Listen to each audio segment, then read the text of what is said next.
ഭാഷ എന്നൊരു ക്ലാസ്സാണ്. ദൈവത്തിൻ്റെ ഭാഷ. അത് കേൾക്കാൻ വലിയ സന്തോഷമുള്ള കാര്യമോ. ഞാൻ ഈ 10-25 കൊല്ലമായി കർത്താവിനെ അറിഞ്ഞിട്ട് ഞാൻ ഈ കാര്യം ഈ ദിവസങ്ങളിലാണ് ഗ്രഹിച്ചത്, മനസ്സിലാക്കിയത്. ദൈവത്തിൻ്റെ ഭാഷ. ദൈവത്തിന് ഭാഷയുണ്ടോ? അതെന്നെ വളരെ ചിന്തിപ്പിച്ച കാര്യമാണ്. ഞാൻ അതാണ് ഇന്ന് പഠിപ്പിക്കാൻ പോകുന്നത്. അതിന് ആധാരമായൊരു വാക്യം നമുക്ക് വായിക്കാം.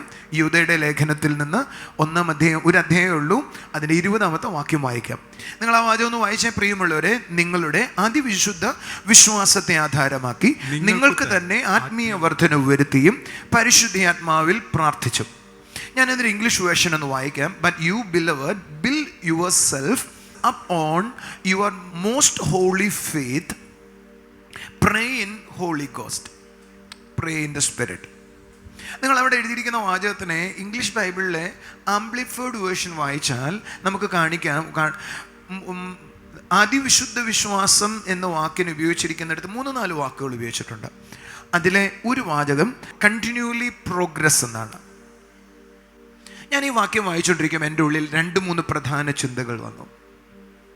ഒന്നാമത്തെ ചിന്ത, നിങ്ങളുടെ ക്രിസ്തീയ ജീവിതം ആരംഭിച്ചിട്ട് എത്ര നാളായെന്ന് എനിക്കറിയത്തില്ല. പക്ഷെ ഒരു ചോദ്യം നിങ്ങളോട് എനിക്ക് ചോദിക്കാനുള്ളത്, നിങ്ങളുടെ ക്രിസ്തീയ ജീവിതം പ്രോഗ്രസീവ് ആണോ? വളരുന്നുണ്ടോ? ഒന്നുകൂടെ ഞാൻ ആ ചോദ്യം ചോദിക്കാം. നിങ്ങൾ യേശുവിനെ അറിയാത്ത ഒരാളാണെങ്കിൽ എനിക്കിന്ന് പ്രസംഗിക്കുന്നത് നിങ്ങൾ കേട്ടുകൊണ്ടിരുന്നാട്ടെ. പക്ഷെ യേശുവിനെ അറിയുന്ന എത്ര പേരുണ്ട്? അവരുടെ കരങ്ങളൊന്ന് ഉയർത്തി കാണിച്ച്. ഒത്തിരി പേരുണ്ടല്ലേ. യേശുവിനെ അറിഞ്ഞിട്ട് ഒത്തിരി നാളായി എന്ന് പറയുന്നവരുന്ന കരങ്ങൾ ഉയർത്തിക്കേ. ഒത്തിരി നാളായി. ഒരു ചോദ്യം എനിക്ക് ചോദിക്കാനുള്ളത്, നിങ്ങളുടെ ആത്മീയ ജീവിതം വളരുന്നുണ്ടോ?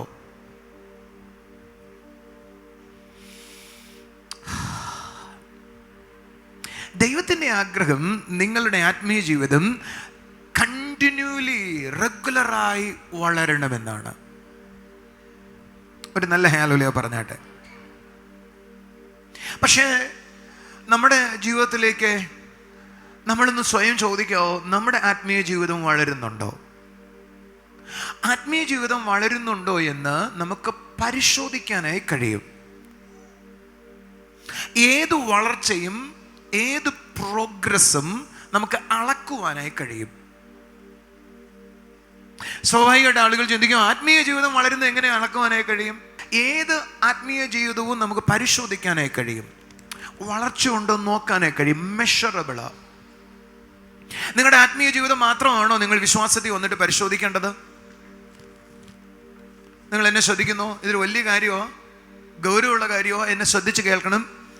നിങ്ങൾ യേശുവിൽ വിശ്വാസത്തിൽ വന്നിട്ട് നിങ്ങളുടെ ആത്മീയ ജീവിതം വളരുന്നുണ്ടോ എന്നൊന്ന് പരിശോധിക്കണം. 2, നിങ്ങളുടെ ആത്മീയ ജീവിതം വളരുന്നുണ്ടോ എന്ന് പരിശോധിക്കുന്നതോടൊപ്പം തന്നെ ഒരു കാര്യം കൂടെ ഒന്ന് പരിശോധിക്കാം നമുക്ക്. നിങ്ങളുടെ ഭൗതിക ജീവിതം വളരുന്നുണ്ടോ? നിങ്ങളുടെ ആരോഗ്യം വളരുന്നുണ്ടോ? നിങ്ങളുടെ വീട്ടിലെ സമാധാനം വളരുന്നുണ്ടോ?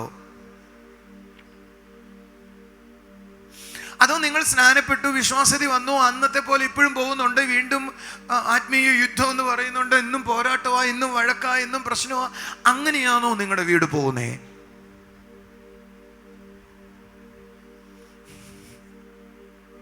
നിങ്ങളിപ്പോഴും പ്രാർത്ഥനയ്ക്ക് വരുന്നുണ്ട്, അറ്റൻഡ് ചെയ്യുന്നുണ്ട്, ജോൺ ബ്രദർ വരുമ്പോൾ മീറ്റിങ്ങിന് വരുന്നുണ്ട്, അല്ല ഞായറാഴ്ച മീറ്റിങ്ങിന് വരുന്നുണ്ട്, കൈയടിക്കുന്നുണ്ട്, പാട്ട് പാടുന്നുണ്ട്, 2 പുതിയ പാട്ട് അറിയാം, ബൈബിളിലെ കുറെ വാക്യങ്ങൾ അറിയാം, ഓക്കെ, റൈറ്റ്. പക്ഷെ ചോദ്യം അതല്ല. നിങ്ങളുടെ സ്പിരിച്വൽ വളർച്ച നിങ്ങൾക്ക് മെഷർ ചെയ്യാൻ പറ്റുന്നുണ്ടോ? ഞാൻ ഒരിക്കൽ ഇങ്ങനെയായിരുന്നു എന്നും ഇപ്പോൾ ഞാൻ ഇങ്ങനെയാണ് എന്ന് നിങ്ങൾക്ക് പരിശോധിക്കാൻ പറ്റുന്നുണ്ടോ? ഒരു നല്ല ഹല്ലേലൂയ പറഞ്ഞാട്ടെ. സത്യത്തിൽ നിങ്ങൾക്ക് നിങ്ങളുടെ ആത്മീയ ജീവിതത്തെ വളർച്ചയെ പരിശോധിക്കണമെങ്കിൽ ജസ്റ്റ് നിങ്ങൾ തിരിച്ചു നോക്കേണ്ട ഏറ്റവും ആദ്യത്തേത്, നിങ്ങൾ യേശുവിനെ അറിഞ്ഞപ്പോൾ നിങ്ങളുടെ ആത്മീയ സ്ഥിതി എന്തായിരുന്നു എന്നും ഇപ്പോൾ നിങ്ങൾ എങ്ങനെയാണെന്നും പരിശോധിക്കണം. ഒത്തിരി വലിയ കാര്യമാണ് ഇന്നത്തെ ഈ പറയാൻ പോകുന്ന കാര്യം. അതുകൊണ്ടാണ് പറഞ്ഞ 1/2 മണിക്കൂർ കൊണ്ട് എനിക്ക് പറഞ്ഞു തീർക്കാൻ ഒക്കത്തില്ലെന്ന്. ഞാൻ നിങ്ങളോട് പറയാം, നിങ്ങളുടെ ആത്മീയ ജീവിതം വളരുന്നു എന്ന് നിങ്ങൾക്ക് കണ്ടെത്താൻ പറ്റിയാൽ നീ വിജയത്തിലാണ് ജീവിക്കുന്നത്.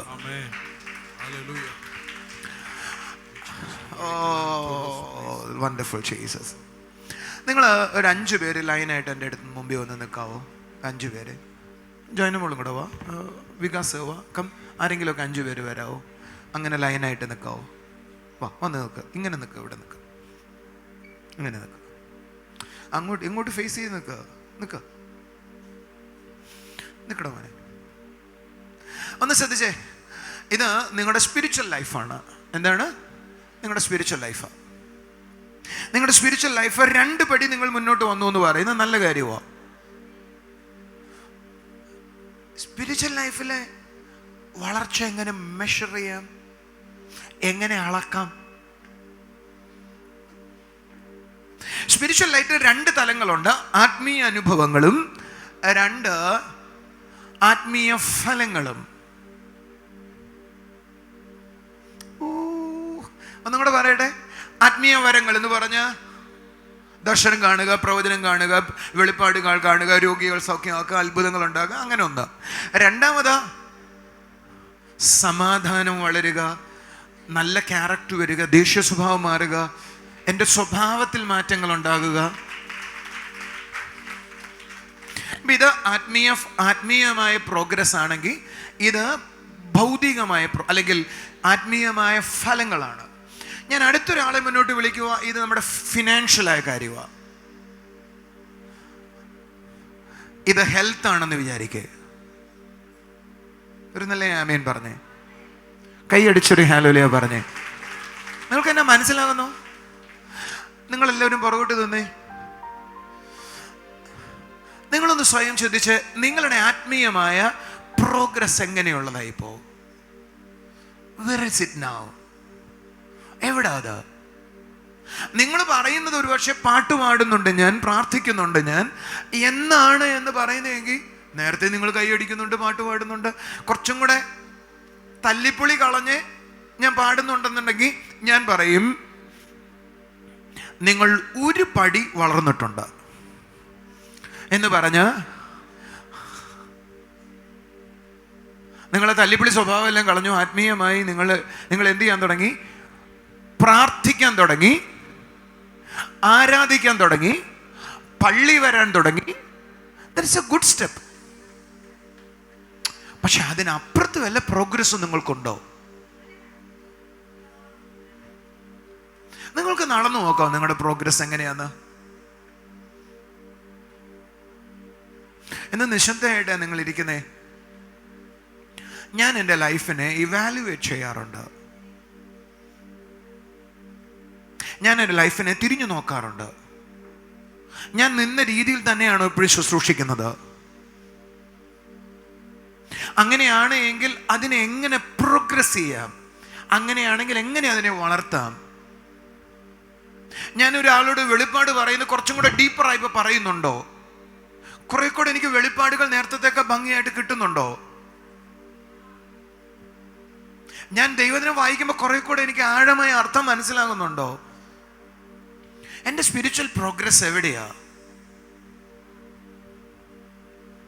എൻ്റെ ക്യാരക്ടറിൽ പ്രോഗ്രസ് ഉണ്ടോ?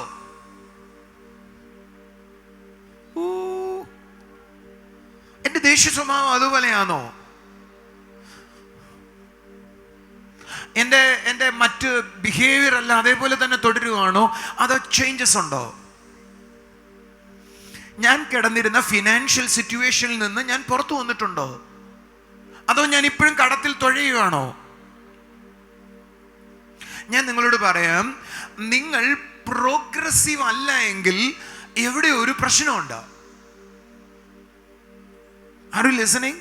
നിങ്ങൾ വളരുന്നില്ല എങ്കിൽ എവിടെ ഒരു പ്രശ്നമുണ്ട്.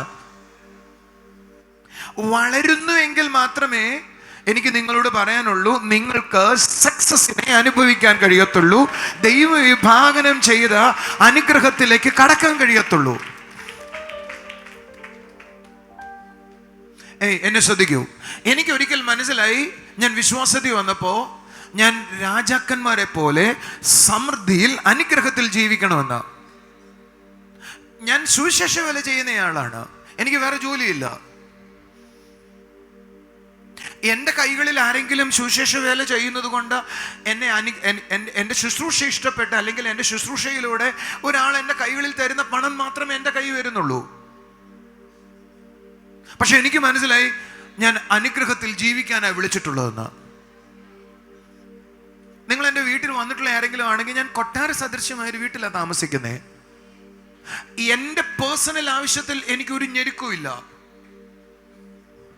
എൻ്റെ എല്ലാ പേഴ്സണൽ ആവശ്യങ്ങളും അനുനിമിഷം നടക്കുന്നുണ്ട്. അങ്ങനെ പറഞ്ഞാൽ ഒക്കത്തില്ല. എൻ്റെ പേഴ്സണൽ ആവശ്യങ്ങൾ സമൃദ്ധിയിൽ നടക്കുന്നുണ്ട്. ഒരു കുറവുണ്ടെന്നല്ല, സമൃദ്ധിയിൽ നടക്കുന്നുണ്ട്. എൻ്റെ ഒപ്പം എത്തിയെങ്കിൽ നിങ്ങളൊന്ന് കൈയടിച്ച് കർത്താവിനെ സ്തുതിച്ചേ. ഞാൻ എൻ്റെ ഭാഷയിൽ പറഞ്ഞ എൻ്റെ ഹെൽത്ത്, ഞാൻ ഇന്നലത്തേക്കാൾ ഹെൽത്തി ആയിട്ടാണ് ഇരിക്കുന്നത്. നിങ്ങളുടെ ആമയും പറയാത്ത എന്താ? ഒരു 2 വർഷം മുമ്പ് ഉണ്ടായിരുന്നതിനൊക്കെ ഹെൽത്തിയായി, ഞാൻ താഴോട്ട് പോയില്ല, ഞാൻ ബെറ്റർ ആകുകയാണ് ചെയ്യുന്നേ. ഇരുന്നോ. Thank you very much. ഒരു നല്ല ഹല്ലേലൂയ പറഞ്ഞാട്ടെ. എനിക്കൊരു 5-6 പേരെയും കൂടെ ആവശ്യമുണ്ട്. ഞാനൊന്ന് പറഞ്ഞു കഴിഞ്ഞിട്ട് നിങ്ങളാരും പോയി കളയല്ലേ. സത്യത്തിൽ നിങ്ങൾ എന്നെ ശ്രദ്ധിക്കണേ. ഞാൻ യേശുവിനെ അറിഞ്ഞപ്പോൾ എനിക്ക് സംഭവിച്ചത് എന്താണെന്ന് നിങ്ങൾ മനസ്സിലാകണം. എനിക്കുണ്ടായ ഏറ്റവും വലിയ കാര്യം, അല്ലെങ്കിൽ എനിക്കും നമുക്കുണ്ടായ ഏറ്റവും വലിയ കാര്യം, ഞാൻ യേശുവിനെ അറിഞ്ഞപ്പോൾ അവൻ്റെ രാജ്യത്തിനകത്തേക്ക് പ്രവേശിക്കുകയാണ് ചെയ്തത്. ഇറ്റ്സ് ക്വൈറ്റ് ബിഗ്, വലിയ കാര്യം അല്ലേ? എന്താ ഈ രാജ്യത്തിനകത്തേക്ക് പ്രവേശിക്കുക എന്ന് പറഞ്ഞ? യേശു ഈ ലോകത്തിൽ വന്നപ്പോൾ മത്തായി സുവിശേഷം 4:23 ശ്രദ്ധിച്ചു കേൾക്കാട്ടെ. പിന്നെ യേശു ഗലീലൊക്കെയും ചുറ്റി സഞ്ചരിച്ചുകൊണ്ട് അവരുടെ പള്ളിയിൽ ഉപദേശിക്കുകയും രാജ്യത്തിൻ്റെ സുവിശേഷം പ്രസംഗിക്കുകയും, രാജ്യത്തിൻ്റെ സുവിശേഷം എന്ന് പറഞ്ഞാൽ ദൈവരാജ്യത്തെക്കുറിച്ച് പ്രസംഗിച്ചു. നമ്മൾ ഇന്ത്യ രാജ്യത്താണ് താമസിക്കുന്നത്. യേശു കർത്താവ് ഗലീല എന്ന് പറയുന്ന പ്രദേശത്താണ് പ്രസംഗിച്ചത്. യഹൂദിയയിലാണ് പ്രസംഗിച്ചത്. കഫർനഹൂമിലാണ് പ്രസംഗിച്ചത്. പ്രസംഗിക്കുമ്പോൾ യേശു കർത്താവ് പറഞ്ഞു, അന്ന് ഹെരോദാവാണ് ആ രാജ്യം വാഴുന്നത്. ആ ഹെരോദാവ് രാജ്യം വാഴുമ്പോൾ യേശു കർത്താവ് പറഞ്ഞു ദൈവരാജ്യം സമീപിച്ചിരിക്കുന്നു. ഒരു നല്ല ആമേൻ പറഞ്ഞാട്. ആരെങ്കിലും വിശ്വസിച്ചാൽ, ആരെങ്കിലും എൻ്റെ പ്രസംഗം വിശ്വസിച്ചാൽ, ആരെങ്കിലും എന്നിൽ വിശ്വസിച്ചാൽ, ആ ആൾക്ക് ദൈവരാജ്യത്തിനകത്തേക്ക് കയറാനായി പറ്റും. അപ്പൊ ഹെരോദാവിന്റെ രാജ്യമല്ലേ അത്? നമ്മൾ ജീവിക്കുന്ന ഇന്ത്യ മഹാരാജ്യത്തിലാണ്. പക്ഷെ വിശ്വസിക്കുമ്പോ ഇന്ത്യ മഹാരാജ്യത്ത് ജീവിക്കുന്ന ഞാൻ ഇവിടെ തന്നെയാണ് ജീവിക്കുന്നതെങ്കിലും ഞാൻ വേറൊരു രാജാവുള്ള, വേറൊരു രാജാവുള്ള, കർത്താവുള്ള, കാണുന്നതല്ലാത്ത വേറൊരു രാജ്യത്തിനകത്തേക്ക് ഞാൻ പ്രവേശിച്ച ദിവസമാണ് ഞാൻ യേശുവിനെ വിശ്വസിച്ച ദിവസം എന്ന് പറയുന്നത്. സത്യത്തിൽ സുവിശേഷം എന്ന് പറയുന്നത് ദൈവരാജ്യത്തിന്റെ വാതിലാണ്. ആ രാജ്യത്തിലേക്ക് കടക്കാനുള്ള വാതിലാണ് സുവിശേഷം എന്ന് പറയുന്നത്. ആരെങ്കിലും സുവിശേഷം കേട്ടാൽ സത്യത്തിൽ അയാൾ കടന്നത് ദൈവരാജ്യത്തിനകത്തേക്കാണ്. ആരും ലിസണിങ്? ഒരു നല്ല ആമേൻ പറഞ്ഞേ. നമ്മൾ എവിടേക്കാ കയറിയതാ? പക്ഷെ നമുക്ക് കാണാൻ കഴിയുന്നില്ല. ആ രാജ്യത്തിന്റെ പ്രത്യേകത, ആ രാജ്യത്തിനകത്ത് രോഗികളില്ല, ആ രാജ്യത്തിലെ ദരിദ്രരില്ല, ആ രാജ്യത്തിലെ ദുഃഖിതരില്ല, ആ രാജ്യത്തിലെ മരണമില്ല, ആ രാജ്യത്തിലെ തകർച്ചകളില്ല, ആ രാജ്യത്തിലെ കടഭാരമില്ല, ആ രാജ്യത്തിലെ പിശാചിനെ തകർക്കാൻ കഴിയത്തില്ല. ആ രാജ്യത്തിലെ സകലതും സക്സസ് ആണ്, സകലതും വിജയമാണ്, സകലതും ഉയർച്ചയാണ്. പക്ഷെ നമ്മളെ നോക്കിക്കേ, നമ്മളിപ്പോഴും അങ്ങനെയല്ല. വായ് എന്തുകൊണ്ടല്ല? നമ്മൾ രാജ്യത്തിനകത്തേക്ക് പ്രവേശിച്ചു എന്ന് ശരിയാണോ? അപ്പോ നോക്ക, ഒരു ഹല്ലേലൂയ പറഞ്ഞേട്ടെ, ശബ്ദകീർത്തനം ഹല്ലേലൂയ പറഞ്ഞേട്ടെ. യേശുവിനെ വിശ്വസിച്ച യേശു കർത്താവ് വെള്ളത്താലും ആത്മാവിനാലും വീണ്ടും ഒരാൾ ജനിച്ചാൽ അയാൾ ദൈവരാജ്യത്തിനകത്തേക്ക് പ്രവേശിക്കും. ആരെങ്കിലും വെള്ളത്താൽ ജനിച്ചു, സ്നാനപ്പെട്ടു, യേശു ആത്മാവിൽ ജനിച്ചു, ആ നിമിഷം മുതൽ അയാൾ എവിടെയാ? അയാൾ ദൈവരാജ്യത്തിനകത്താണ്. യഥാർത്ഥത്തിൽ ഞാൻ ദൈവരാജ്യത്തിനകത്താണ്. പക്ഷേ why we are not progressing? എന്തുകൊണ്ട് ഞാൻ പ്രോഗ്രസ് ചെയ്യുന്നില്ല? എന്തുകൊണ്ട് ഞാൻ വളരുന്നില്ല? എൻ്റെ കൂടെ എത്തിയെങ്കിൽ ഒരു നല്ല ആമേൻ പറഞ്ഞാട്ടെ. ശബ്ദകീർത്തനം ഹല്ലേലൂയ. ഞാൻ ദൈവരാജ്യത്തിൽ എത്തിയതിൻ്റെ പ്രത്യേകത എന്താ? ഒന്ന്, ഞാൻ ദൈവരാജ്യത്തിൽ കടന്നപ്പോഴാണ് ഗൗരവത്തോടെ. ഞാൻ രാജ്യത്തിലേക്ക് കടന്നപ്പോഴാണ്, യേശുവിനെ വിശ്വസിച്ച് പ്രവേശിച്ചപ്പോഴാണ് എനിക്ക് സൗഖ്യം ഉണ്ടായത്. സത്യത്തിൽ എന്താ പ്രസംഗിക്കേണ്ടത് നിങ്ങൾക്കറിയാവോ? സിമ്പിളാണ്. നോക്ക, ആരെങ്കിലും ഈ രാജ്യത്തിനകത്തേക്ക് വരാൻ തയ്യാറായാൽ അയാൾക്കകത്തേക്ക് വരാം. ആ വരുന്നയാൾക്ക് അത്ഭുതം അപ്പോൾ അനുഭവിക്കാം, അടയാളം അപ്പോൾ അനുഭവിക്കാം, വിടുതൽ അപ്പോൾ അനുഭവിക്കാം, അയാൾ സക്സസിൽ ജീവിക്കാം എന്നതാണ് പ്രസംഗിക്കേണ്ടത്. യേശു പ്രസംഗിച്ച അതായിരുന്നു. ഫിലിപ്പോസ് ശമരിയിൽ പട്ടണത്തിൽ ചെന്നു. 8-ാം അധ്യായം 4 മുതലുള്ള വാക്യങ്ങൾ. അതിന്റെ 8-ാം വാക്യത്തിൽ പറയുക, യേശുവിനെ കുറിച്ചും ദൈവരാജ്യത്തെക്കുറിച്ചും പ്രസംഗിച്ചപ്പോൾ അവിടെയുള്ള പിശാച് ബാധിച്ചവർ വിടുവിക്കപ്പെട്ടു. ആ ശമരിയ പട്ടണത്തിൽ മുഴുവൻ മഹാസന്തോഷം ഉണ്ടായി. ഒരു നല്ല ഹല്ലേലൂയ പറ. ഗൗരവമുള്ള കാര്യം ഒന്ന് കരമുയർത്തി പറഞ്ഞ്, ഞാൻ യേശുവിൽ വിശ്വസിച്ചപ്പോ യേശുവിൽ വിശ്വസിച്ചപ്പോ എനിക്ക് എന്തോ ഉണ്ടായി? ഞാൻ എവിടേക്ക് പ്രവേശിച്ചു? ഞാൻ ദൈവരാജ്യത്തിനകത്തേക്ക് പ്രവേശിച്ചു. വണ്ടർഫുൾ ചെയ്യും. ഇതൊരു വലിയ കാര്യമാണ്. കുറച്ചും കൂടെ നന്നായി പറയാനായിട്ട് നിങ്ങൾ എന്നെ സഹായിക്കാം. ബിജു മോനും കൂടെ ഒന്ന് വന്നേ. ഇവിടെ നിന്ന് വന്നേ. എന്നിട്ട് ഒരു വാതിലാവുന്ന പോലെ നിന്നേ. പൊങ്ങിക്കേ, ഒന്ന് നോക്കിക്കേ. ഞാൻ ലോകത്തിൽ ജീവിച്ചിരുന്നയാളാ. ശ്രദ്ധിക്കണേ, നിങ്ങൾക്ക് മനസ്സിലാവാനത് പറയുന്നത് കേട്ടോ. ഞാൻ ലോകത്തിൽ ജീവിച്ചിരുന്നയാളാ. ആ ക്യാമറ പ്രസംഗിക്കുന്നയാള്, അത് എടുക്കുന്നയാള് പ്രസംഗിച്ചു എന്ന് വിചാരിക്കേ. ഞാൻ പ്രസംഗിച്ചു കേട്ടിട്ട് യേശുവിൽ വിശ്വസിച്ചപ്പോൾ ഞാൻ ഇതിനകത്തേക്ക് പ്രവേശിച്ചതുപോലെ ഞാനും നിങ്ങളും യേശുവിൽ വിശ്വസിച്ചപ്പോൾ ഏതിനകത്തേക്ക് പ്രവേശിച്ചു? ഇപ്പം നിങ്ങളും ഞാനും എവിടെയാ പറഞ്ഞേ? പക്ഷേ നമുക്കിപ്പോഴും പ്രോഗ്രസ് ഇല്ല. വൈ? ഇരുന്നോടോ മോനെ. എന്തുകൊണ്ട് പ്രോഗ്രസ് ഇല്ല? എൻ്റെ കൂടെ എത്തിയ ഒരു നല്ല ഹല്ലേലൂയ പറഞ്ഞേ. കുറച്ച് 5 മിനിറ്റ് കൂടെ പറഞ്ഞിട്ട് പ്രസംഗിച്ച് അവസാനിപ്പിക്കുക. നിങ്ങൾ ശ്രദ്ധിച്ചു നോക്കിയാൽ, നിങ്ങൾ തമിഴ്നാട്ടിൽ പോയിട്ടുള്ള ആളുകളെന്ന് കരയുയർത്താവോ? തമിഴ്നാട്ടിൽ പോയിട്ടുള്ള ആളുകൾ, വടക്കേന്ത്യ പോയിട്ടുള്ള ആളുകളെന്ന് കരയുയർത്താവോ? വടക്കേന്ത്യ പോയിട്ടുള്ള ആൾ. ഞാനൊരു ചോദ്യം ചോദിച്ചോട്ടെ. നമ്മൾ മലയാളമാണ് സംസാരിക്കുന്നത് അല്ലേ? പക്ഷെ കേരളത്തിൻ്റെ ബോർഡർ വിട്ടാൽ, ഒരു സ്ഥലം എന്തുവോ കർണാടകയെ സംസാരിക്കാൻ ഒക്കത്തുള്ളൂ. അല്ല, വേറൊരു ബോർഡർ വിട്ടാൽ തമിഴ് സംസാരിക്കാൻ ഒക്കത്തുള്ളൂ. അവിടെ ചെന്ന് നിങ്ങൾ വെള്ളം എന്ന് ചോദിച്ചാൽ അവരെന്തോന്ന് മറുപടി പറയും? അവർ കൈ മലർത്തി കാണിക്കും. കുറച്ച് തമിഴ്മാർക്ക് വെള്ളം എന്ന് പറഞ്ഞാൽ അറിയാം, അതുകൊണ്ട് നിങ്ങൾക്ക് തടി വരാൻ പറ്റും. എനിക്കൊരു സംഭവം അതാ പറയാം. ഞാൻ ആദ്യമായിട്ട് തായ്ലൻഡിൽ പോയി വർഷങ്ങൾക്ക് മുമ്പ്, 2005. അവിടെ ഒരു ഇംഗ്ലീഷ് മാസ്റ്റർ എന്നെ വിളിച്ചത്. മീറ്റിങ്ങിന് പ്രസംഗിക്കാൻ പോയി. പോകുന്ന വഴിക്ക് ബില്ലെന്ന് അദ്ദേഹത്തിൻ്റെ പേര്. പോകുന്ന വഴിക്ക് അദ്ദേഹത്തെ പരിചയപ്പെട്ടു, വർത്താനം പറഞ്ഞു. എയർപോർട്ടിൽ നിന്ന് അദ്ദേഹം വിളിക്കാൻ വന്നേ. ഞാൻ അദ്ദേഹത്തോട് ചോദിച്ചു, ഏത് ഭാഷയാണ് അവിടെ സംസാരിക്കുന്നത്? അവരെ തായാണ് സംസാരിക്കുന്നത്. ഒരു തമാശയ്ക്ക് ഞാൻ ആ പാസ്റ്ററോട് ചോദിച്ചു, ഇവിടെ വെള്ളത്തിന് എന്തുവാ പറയുന്നത്? പുള്ളി പറഞ്ഞു, നാം എന്നാ പറയുന്നത്. നാം.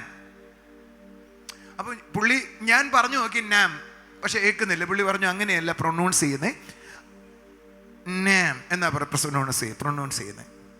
അപ്പോൾ എനിക്ക് എന്ത് പറഞ്ഞിട്ടും പറ്റിയില്ല. അപ്പോൾ തമാശയ്ക്ക് ആ ബില്ലെന്ന് പറഞ്ഞ പാസ്റ്റർ കുറച്ച് പ്രായമുള്ള മനുഷ്യനാണ്. പുള്ളി പറഞ്ഞു, അദ്ദേഹം പറഞ്ഞു, മൂക്കിലോട്ടൊന്ന് പിടിക്കാൻ പറഞ്ഞു. ഞാൻ മൂക്കിലോട്ട് പിടിച്ചു. എന്നിട്ട് പറഞ്ഞു, നാം എന്ന് പറയാൻ പറഞ്ഞു. നാം. ഇതാണ് ആ പ്രൊനൗൺസിയേഷൻ. ഇതെന്താണ് അർത്ഥം? വെള്ളം എന്നാണ് അർത്ഥം. ഞങ്ങൾ വണ്ടിക്കകത്തിരുന്ന് നാം നാം എന്ന് പറഞ്ഞ് ചിരിച്ച് ഊപ്പാട് വന്നു. ഞങ്ങൾ ഹോട്ടലിൽ ചെന്നു. 5 സ്റ്റാർ ഹോട്ടലിലാണ് താമസിക്കുന്നത്. കുറച്ച് വില കൂടിയ ഹോട്ടലിലാണ് താമസിക്കുന്നത്. വെള്ളം കുടിക്കാൻ ദാഹിക്കാൻ തുടങ്ങി. സത്യത്തിൽ നടന്ന കാര്യമോ? ബോട്ടിൽ വെള്ളം ഞങ്ങൾ രണ്ടുപേരും കൂടെ കുടിച്ച് തീർത്തു. റിസപ്ഷനെ വിളിച്ചു. ഞങ്ങൾ പറഞ്ഞു, വി വാണ്ട് വാട്ടർ. അവരെ ഇരിക്കുന്നവന് ഇംഗ്ലീഷ് അറിയത്തില്ല. ഞങ്ങൾ ഇംഗ്ലീഷിലാണ് പറയുന്നേ. ഒരു വിധത്തിലും അവന് മനസ്സിലാക്കാൻ വയ്യ. അവൻ തിരിച്ചു പറയുന്നുണ്ട്, വെയിറ്റ് വെയിറ്റ് വെയിറ്റ്. അവൻ അറിയാവുന്ന ഏക വാക്ക്. കാരണം അവിടുത്തെ ഇംഗ്ലീഷ് അറിയാവുന്ന ഒരുത്തനേ ഉള്ളൂ മാനേജര്. അവൻ ഊണ് കഴിക്കാൻ പോയിരിക്കുക. എപ്പോൾ വരുമെന്ന് അറിയത്തില്ല. ഇവൻ പറഞ്ഞാൽ പറയും, ഫോണ് വിളിച്ച് എടുത്താൽ പറയും വെയിറ്റ് വെയിറ്റ് വെയിറ്റ്. അവനാകെ അറിയാവുന്ന ഭാഷ വെയിറ്റേ ഉള്ളൂ. ഞങ്ങൾ എന്നാ ചെയ്തെന്നറിയോ? നമ്മൾ ബില്ലെന്ന് പറയുമ്പോൾ പാസ്റ്റർ പഠിച്ച നല്ല കാര്യം ഞാൻ മൂക്കെ പിടിച്ചു. തമാശക്കാണെങ്കിലും നാം നാം എന്ന് പറഞ്ഞു. തിരിച്ചും പറഞ്ഞു. അവന് മനസ്സിലായി സാധനം എന്തോന്ന് പിടികിട്ടി. 5 മിനിറ്റ് കഴിഞ്ഞാൽ വെള്ളം റൂമിൽ വന്നു. ഞാൻ മലയാളമായിട്ട് തായ്ലൻഡിൽ ചെന്ന് സംസാരിച്ച തായ്ലൻഡിലുള്ള ഒരാൾക്ക് എന്നെ മനസ്സിലാവത്തില്ല. അല്ല, നമ്മുടെ ഇന്ത്യയിലെ നോർത്ത് ഇന്ത്യയിലേക്ക് പോയാൽ ഹിന്ദി സംസാരിക്കുന്ന, അല്ലെങ്കിൽ ആന്ധ്രാപ്രദേശിലേക്ക് പോയിട്ട് മലയാളം പറഞ്ഞാൽ മനസ്സിലാവത്തില്ല. അവിടുത്തെ ഭാഷ ആന്ധ്ര തെലുങ്കാണ്, മനസ്സിലാവത്തില്ല. സോ സത്യത്തിൽ നമ്മൾ ദൈവരാജ്യത്തിനകത്താണ് പ്രവേശിച്ചതെങ്കിലും ആ രാജ്യത്തിനകത്തെ ഭാഷ അറിയാത്തിടത്തോളം കാലം ആ രാജ്യത്തിലെ സക്സസിൽ എനിക്ക് ജീവിക്കാനായി കഴിയത്തില്ല. Big thing. ഒരു നല്ല ഹല്ലേലൂയ പറഞ്ഞാട്ടെ. ആ രാജ്യത്തിനകത്ത് കയറിയാൽ ദൈവരാജ്യത്തിനകത്താ, പക്ഷെ ദൈവരാജ്യത്തിന്റെ ഭാഷ ആർക്ക് മനസ്സിലാകണം? എനിക്ക് മനസ്സിലാവണം എന്ന് പറഞ്ഞാൽ ആ രാജ്യത്തിൽ ഉപയോഗിക്കുന്ന ഭാഷയുണ്ട്. ആ ഭാഷ മലയാളമാണോ? മലയാളം ദൈവത്തിന് മനസ്സിലാവത്തില്ല എന്നല്ല എൻ്റെ അർത്ഥം. പക്ഷെ ദൈവം നമ്മളോട് സംസാരിക്കുന്നത് നമുക്ക് മനസ്സിലാകണം. ഞാൻ നിങ്ങളോട് പറയാം, ഒരു ചോദ്യം ചോദിക്കാം. നിങ്ങൾക്ക് എത്ര പേർക്ക് ദൈവത്തിന്റെ ഭാഷ മനസ്സിലാകുന്നുണ്ട്? ബ്രദറെ, ദൈവം എന്നോട് മലയാളത്തിലാണ് സംസാരിക്കുന്നത്, ഞാൻ ഇല്ലെന്ന് പറഞ്ഞില്ല. ദൈവം എന്നോട് ഇംഗ്ലീഷിലാണ് സംസാരിക്കുന്നത്, വിരോധമില്ല. തമിഴിലാണ് പറയുന്നത്, വിരോധമില്ല. അങ്ങനെയൊക്കെ ദൈവത്തിന് സംസാരിക്കാൻ പറ്റും. പക്ഷേ ദൈവരാജ്യത്തിനകത്ത് ഞാൻ പ്രവേശിച്ചു കഴിഞ്ഞാൽ ദൈവം എന്നെ നടത്തണമെങ്കിൽ ആ നടക്കുന്ന നിമിഷം നടത്തപ്പെടേണ്ടതിനെ ദൈവത്തിൻ്റെ ലാംഗ്വേജ് ഞാൻ കൈകാര്യം ചെയ്യാൻ തുടങ്ങുമ്പോഴാണ് സക്സസ്സിലേക്ക് എനിക്ക് വരാൻ പറ്റുന്നത്, പ്രോഗ്രസീവ് ആകാനായി പറ്റുന്നത്. ഞാൻ ദുബായിൽ നമുക്കൊരു കൊച്ചു ചർച്ച ഉണ്ട്. ഞാനവിടെ ഇംഗ്ലീഷിലാണ് പ്രസംഗിക്കുന്നത്. എനിക്ക് 10ാം ക്ലാസ്സിൻ്റെ വിദ്യാഭ്യാസമേ ഉള്ളൂ. അപ്പോൾ അതിൻ്റെ വൊക്കാബുലറി എനിക്കുള്ളൂ, അത്ര വാക്കുകൾ എനിക്ക് പരിചയമുള്ളൂ. പക്ഷേ ഞാൻ ഇംഗ്ലീഷിലേ പ്രസംഗിക്കത്തുള്ളൂ.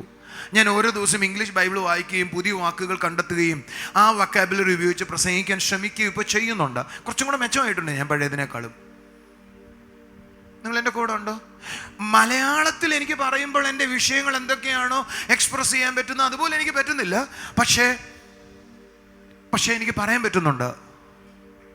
അതിൻ്റെ കാരണം ഏകദേശം 10 പേരിൽ കുറയാതെ ഇംഗ്ലീഷ് മാത്രം അറിയുന്ന ആളുകൾ അവിടെ ഇരിക്കുന്നത്. അവർക്ക് വേണ്ടിയാണ് ഞാൻ പ്രസംഗിക്കുന്നത്. ഒരാൾ മലയാളത്തിൽ ട്രാൻസ്ലേറ്റ് ചെയ്യും. പക്ഷെ ഭാഷ അപ്പോൾ വലിയൊരു കാര്യമാണ്. അടുത്തിരിക്കുന്നവരോട് ചോദിച്ചേ, ദൈവത്തിൻ്റെ ഭാഷ എന്തുവാ? ഹിന്ദി ആയിരിക്കും? ഇംഗ്ലീഷ് ആയിരിക്കും? അപ്പൊ നിങ്ങളുടെ ഉള്ളിൽ ആദ്യത്തെ ഒരു സംശയം വരുന്നത് ദൈവം നമ്മളോട് മലയാളത്തിൽ സംസാരിക്കത്തില്ലേ എന്ന്. തീർച്ചയായും. ഒരു ഹല്ലേലൂയ പറഞ്ഞാട്ടെ. നിങ്ങൾ ശ്രദ്ധിച്ചേ, അന്ത്യകാലത്ത് യോഹന്നാൻ, ഞാൻ വേഗത്തിൽ പറഞ്ഞ് അവസാനിപ്പിക്കാനായി ശ്രമിക്കുക. അപ്പോസ്തലപ്രവൃത്തി 2-ാം അധ്യായം 17-ാമത്തെ വാക്യം. അന്ത്യകാലത്ത് ഞാൻ സകല ജഡത്തിൻ്റെ മേലും എൻ്റെ അഭിഷേകത്തെ പകരും, ആത്മാവിനെ പകരും. എന്തിന് പകരും? എന്തിന് പകരും? ശ്രദ്ധിക്കണേ, എന്തിന്? എല്ലാവരും പറഞ്ഞേ, എന്തിന് പകരും? അന്ത്യകാലത്ത് ഞാൻ സകല ജഡത്തിന്റെ മേൽ എൻ്റെ ആത്മാവിനെ പകരും. അടുത്ത വാചകം കണ്ടോ, നിങ്ങളുടെ പുത്രന്മാരും പുത്രിമാരും പ്രവചിക്കും എന്ന് പറഞ്ഞാൽ അർത്ഥം എന്തുവാ? ആത്മാവ് വന്നു കഴിയുമ്പോൾ മറ്റൊരാൾക്ക് എന്ത് സംഭവിക്കാൻ പോകുന്നു എന്നോ എൻ്റെ ജീവിതത്തിൽ എന്ത് സംഭവിക്കാൻ പോകുന്നു എന്നോ എനിക്ക് മനസ്സിലായിട്ട് ഞാനത് പറയാൻ തുടങ്ങുമെന്ന്.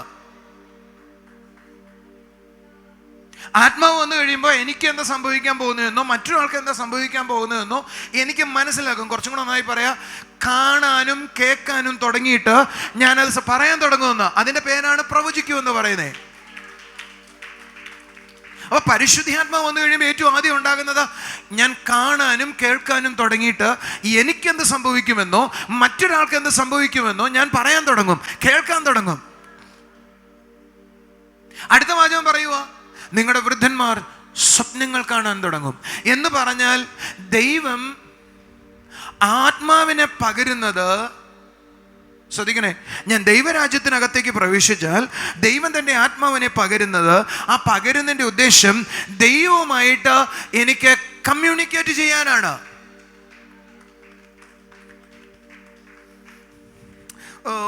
ഒരു ഹല്ലേലൂയ പറഞ്ഞേട്ടെ. മോനും കൂടെ നിങ്ങളൊന്ന് ശ്രദ്ധിച്ചേ, ഭയങ്കര ഒരു കാര്യമാണ് പറയാൻ പോകുന്നത്.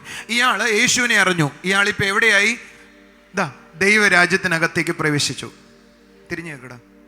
ദൈവരാജ്യത്തിനകത്ത് പ്രവേശിച്ചു. അയാളിപ്പോൾ എവിടെയാ? ഇവിടുത്തെ ലാംഗ്വേജ് ദൈവത്തിൻ്റെ ലാംഗ്വേജാ. ഈ ലാംഗ്വേജ് ദൈവത്തിന് മനസ്സിലാക്കി ദൈവം സംസാരിക്കുന്നവന് മനസ്സിലാക്കണം. അതിനെന്ത് ചെയ്തു? പരിശുദ്ധാത്മാവിൻ്റെ അഭിഷേകത്തെ പകർന്നു. ഇനി ഞാൻ പറയുന്ന വാചകം നിങ്ങളുടെ തലയിൽ നന്നായിട്ടിരിക്കണം. കുറച്ചും കൂടെ നന്നായി പറഞ്ഞ, ദൈവം സംസാരിക്കുന്ന മനസ്സിലാകാൻ ദൈവം നമ്മുടെ ഹൃദയത്തിനകത്ത് ഒരു ഡിവൈസ് സൃഷ്ടിച്ചു വെച്ചു, അല്ലെങ്കിൽ ഒരു ഡിവൈസ് ഉണ്ടാക്കി വെച്ചു. അദ്ദേഹം പറഞ്ഞേ, ഒരു ഉദാഹരണം. ഒരു ഫോണും തന്നെ അവിടെ ഒന്ന് ശ്രദ്ധിച്ചേ. ഇത് എയർടെല്ലിൻ്റെ ഫോണാണ്. നിങ്ങൾക്ക് ഈ നമ്പർ അറിയാമെങ്കിൽ നിങ്ങൾ എവിടെ നിന്ന് വിളിച്ചാലും ഇത് ബെല്ലടിക്കാൻ തുടങ്ങും. ഒരു നല്ല ആമയും പറ. ഇതിനകത്ത് കിടക്കുന്ന എയർടെല്ലിൻ്റെ സിമ്മാണ്. ഈ സിം ഇതിനകത്ത് ഇട്ടത് കൊണ്ടാണ് ഒരാൾ വിളിച്ചപ്പോൾ ഈ ഫോണിനെ റെസ്പോണ്ട് ചെയ്യാൻ പറ്റുന്നത്.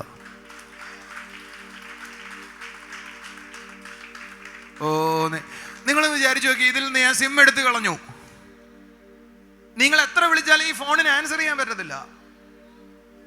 അയ്യോ ഞാൻ വിളിക്കുന്നുണ്ട് ബ്രദറെ, പക്ഷെ സിമ്മില്ല ബ്രദറെ. സിം ഇടുന്നത് വരെ ഈ ഫോൺ എത്ര മനോഹരമാണെങ്കിലും എത്ര വില കൂടിയതാണെങ്കിലും ആ ഫോണിനകത്ത് റെസ്പോണ്ട് ചെയ്യാൻ പറ്റത്തില്ല. ഫോൺ റിസീവ് ചെയ്യാനോ അങ്ങോട്ട് മറുപടി പറയാനോ പറ്റത്തില്ല. ഫോൺ എപ്പോഴാണ് മറുപടി പറയാനും റിസീവ് ചെയ്യാനും തുടങ്ങുന്നതെന്ന് പറയാമോ നിങ്ങൾക്ക്?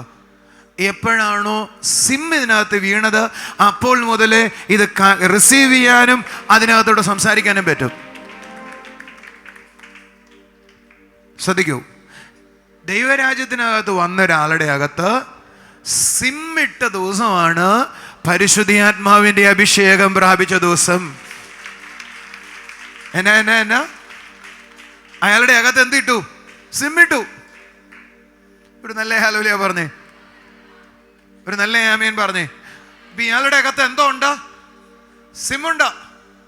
ഒരു ഉറക്കെ പറ, ഒരു ആമേൻ പറഞ്ഞേ. നിങ്ങളുടെ അകത്ത് എന്തോ ഉണ്ട്? സിമ്മുണ്ട്. എന്ന് പറഞ്ഞാൽ എന്തോ ഉണ്ട്? പരിശുദ്ധാത്മാവിനെ സ്വീകരിച്ച ദിവസം മുതൽ ദൈവത്തിന് സംസാരിക്കാനുള്ള ഒരു ഡിവൈസ് ഇതിനകത്തുണ്ട്. ആ ദിവസം മുതൽ നിങ്ങൾക്ക് ദൈവത്തിന്റെ ശബ്ദം ഡീകോഡ് ചെയ്യാം.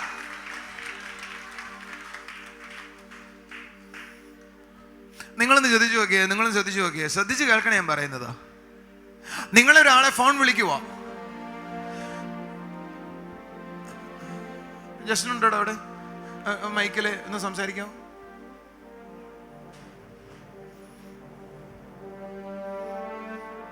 എന്താ ബ്രദർ എന്ന് ചോദിച്ചേ? ഹലോ, എന്തുണ്ട് വിശേഷം ബ്രദർ? നിങ്ങൾ ശ്രദ്ധിച്ച മൈക്ക് ഫോൺ തന്നെ നിങ്ങൾക്ക് മനസ്സിലാവാൻ പറയുക കേട്ടോ. ഒന്ന് പറഞ്ഞിട്ടാ. ഹലോ ബ്രദർ, പിടിക്ക. എന്തുകൊണ്ട് ബ്രദറെ വിശേഷം എന്ന് ചോദിക്കേ. ഹലോ, എന്തുണ്ട് ബ്രദറെ വിശേഷം? ഇങ്ങനൊരു ശബ്ദം ഇതിനകത്ത് വന്ന് കയറി ഇത് സംസാരിക്കുകയാണോ ചെയ്യുന്നേ? അല്ല, അങ്ങനെയല്ല. ഇവൻ സംസാരിക്കുന്ന ശബ്ദം വേറൊരു ഫോർമാറ്റിലായിട്ട് നമുക്ക് കേൾക്കാൻ പറ്റാത്തൊരു ഫോർമാറ്റിൽ അത് വന്ന് കയറിയിട്ട് ഇതിനകത്തുനിന്ന് അത് ശരിക്ക് പുറത്തു വരികയാ ചെയ്യുന്നേ. ആണോ അല്ലയോ? ജസ്റ്റിൻ ബ്രദർ സംസാരിക്കുന്ന ശബ്ദം ആ സമയത്ത് വേറെ ഫോർമാറ്റിലാകും. അത് നമുക്ക് കേട്ടാ പിടികിട്ടത്തില്ല. ഈ ഫോൺ എന്തിനാ വെച്ചിരിക്കുന്നതെന്ന് ചോദിച്ചാൽ ആ സംസാരത്തെ ഡീകോഡ് ചെയ്തിട്ട് നമുക്ക് മനസ്സിലാക്കാനാണ് ഈ ഡിവൈസ് വെച്ചിരിക്കുന്നത്. ഇത് കൂടുതൽ സിമ്പിൾ ആക്കാൻ പറ്റത്തില്ല. നിങ്ങൾക്ക് മനസ്സിലായെന്ന് ഞാൻ വിശ്വസിക്കുന്നത്. മനസ്സിലായിരുന്നു കൈ ഓടിച്ചൊരു ആമേൻ പറഞ്ഞേ. ഈ ഫോണിന് ഇത് ഡീകോഡ് ചെയ്യണമെങ്കിൽ ആ ഭാഷ ഈ ഫോണിന് മനസ്സിലാകുന്ന ഭാഷയാകണം. എങ്കിൽ മാത്രമേ ഈ ഭാഷ എനിക്ക് കേൾക്കുന്ന വിധത്തിൽ ഇത് ഡീകോഡ് ചെയ്യാനായി പറ്റത്തുള്ളൂ, എനിക്ക് മനസ്സിലാകത്തുള്ളൂ. എന്തിനാ ഇത്രയും ഞാൻ പറയുന്നതെന്നറിയാമോ? ഒരാളുടെ വളർച്ച മെഷർ ചെയ്യുന്നത് അയാളും ദൈവവും തമ്മിലുള്ള ബന്ധമാണ്. ആ ആളും ദൈവമുള്ള ബന്ധം മെഷർ ചെയ്യുന്നത് അയാൾ എത്രത്തോളം ദൈവത്തെ കേൾക്കുന്നു എന്നതിനെ അടിസ്ഥാനപ്പെട്ടായിരിക്കുന്നത്. ദൈവത്തെ ഒരാൾ എത്രയധികം കേൾക്കുന്നുവോ അത്രയധികം അയാൾക്ക് ദൈവം വളർച്ച കൊടുക്കാനായി തുടങ്ങും. ദൈവത്തിന് നിങ്ങളോട് സംസാരിക്കാൻ വേണ്ടിയിട്ടാണ് നിങ്ങളുടെ അകത്ത് ഒരു ഡിവൈസസ് ഫിറ്റ് ചെയ്തിരിക്കുന്നത്. അതിനെ വിളിക്കാം പരിശുദ്ധാത്മാവ് എന്ന് വിളിക്കാം. ഒരു നല്ല ആമേൻ പറഞ്ഞേ. പരിശുദ്ധാത്മാവ് നമ്മുടെ അകത്ത് വന്നത് ദൈവത്തിന്റെ ശബ്ദം എനിക്ക് മനസ്സിലാക്കി തരാനാണ്, റിസീവ് ചെയ്യാനാണ്. വേദപുസ്തകം പറയുന്നത് ശ്രദ്ധിക്കൂ, വേദപുസ്തകം പറയുന്നത് ജഡീക മനുഷ്യൻ ദൈവത്തിന്റെ ശബ്ദം കേൾക്കത്തില്ല, ആത്മീയനായ മനുഷ്യൻ ദൈവത്തിന്റെ ശബ്ദം കേൾക്കും. അതിന്റെ ഉള്ളിൽ ആത്മാവ് വന്നതുകൊണ്ട് ഇവൻ ദൈവത്തിന്റെ ശബ്ദം കേൾക്കുന്നത്. ഇനിയാണ് പ്രാധാന്യമുള്ളത്. ഈ ഡിവൈസിനകത്തേക്ക് ദൈവശബ്ദം വന്ന് നമ്മളതിനെ ഡീകോഡ് ചെയ്യണം. ഒരു ഹല്ലേലൂയ പറഞ്ഞാട്ടെ. ചില ആളുകൾ എന്നോട് പറയാറുണ്ട്, ഇരുന്നോട് അവനെ. ചില ആളുകൾ, കഴിഞ്ഞ ആഴ്ച ഞാൻ പ്രസംഗിച്ചത് നിങ്ങൾ കേട്ടെങ്കിൽ നിങ്ങൾക്ക് കുറച്ചും കൂടെ മനസ്സിലാകും. ചില ആളുകൾ എന്നോട് പറയാറുണ്ട്, ബ്രദറെ ഞാൻ പ്രാർത്ഥിക്കുമ്പോൾ എപ്പോഴും ഒരു പൂവൻകോഴിയെ കാണുമോ ബ്രദറെ? ഒരു നല്ല ആമയും പറഞ്ഞേ. എന്നാ കാണുന്നേ? നിങ്ങൾ പൂവൻകോഴി കണ്ടിട്ടില്ലേ? പ്രാർത്ഥിക്കുമ്പോൾ മുഴുവൻ പൂവൻകോഴിയെ കാണുമോ ബ്രദറെ? അല്ല, ഞാൻ പ്രാർത്ഥിക്കുമ്പോൾ മുഴുവൻ പൂവ് കാണുക ബ്രദറെ. എന്ന് കാണുമ്പോൾ പ്രാർത്ഥിക്കുമ്പോൾ പൂവ് കാണുക. നിങ്ങൾ എപ്പോഴെങ്കിലും അതിനെ ഡീകോഡ് ചെയ്തിട്ടുണ്ടോ? ഒരു നല്ല ഹല്ലേലൂയ പറഞ്ഞാട്ടെ. വാ ഇവിടെ നിൽക്കുക. ഇവളോടൊരുത്തൻ ഒരു പ്രേമാഭ്യർത്ഥന നടത്തുക. ആരാ? അറിയത്തില്ല, നിങ്ങൾക്ക് അറിയത്തില്ലേ അങ്ങനെ പറഞ്ഞ? ഞാൻ ഈ പെങ്കൊച്ചിന്റെ കയ്യിലേക്ക് വിടർന്ന പൂ കൊടുക്കുവോ മുട്ടായ പൂ കൊടുക്കുവോ? പെമ്പിള്ളേരെങ്കിലും പറ. വിടർന്നതോ? അപ്പൊ നിങ്ങൾ ഈ ലോകത്തല്ല. പകുതി വിടരാത്ത ഒരു മുട്ടിനെയാണ് പ്രേമാഭ്യർത്ഥനയ്ക്ക് വേണ്ടി കൊടുക്കുന്നത്. അതാ ചെമ്പരത്തി പൂ കൊടുക്കുവോ? പറ, മറുപടി പറ. ചെമ്പരത്തി ഒരുത്തം തന്നിട്ടുണ്ടെങ്കിൽ അവന് കുഴപ്പമോ മോളെ പുറകെ പോവല്ലേ? കാരണം അത് ചെവി വെക്കാനേ കൊള്ളാവൂ. നിങ്ങൾ ആലോചിച്ച് നോക്കിയേ, പ്രേമാഭ്യർത്ഥനയായിട്ട് വരുന്ന ഒരു മുല്ലപ്പൂവിന്റെ ഒരു മുട്ട് കൊണ്ട് കൊടുക്കുവോ? അതെന്താ കൊടുക്കാത്തെ? അപ്പൊ ആ പൂവിന് ലോകം ഒരു തീരുമാനം പറഞ്ഞിട്ടുണ്ട്.